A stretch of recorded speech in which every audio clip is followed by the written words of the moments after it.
જય રામાધાણી મિત્રો, જય રામદેવપીર. આજે તમારું આ ચેનલ પર સ્વાગત છે. મિત્રો, સૌથી પહેલાં આપણે ભજનની વાત કરીએ તો ભજન વગાડતા પણ આપણે ના આવડતું હોય અને હાર્મોનિયમ તમને હપોસું ના આવડતું હોય તો આ ચેનલને સબસ્ક્રાઈબ કરી લેજો.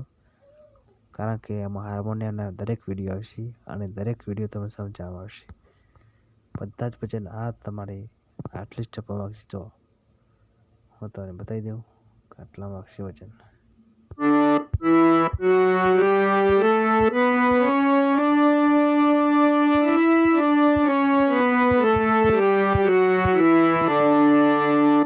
આટલામાં બધા વચન વાગશે. તો મિત્રો ચલો શરૂ કરીએ.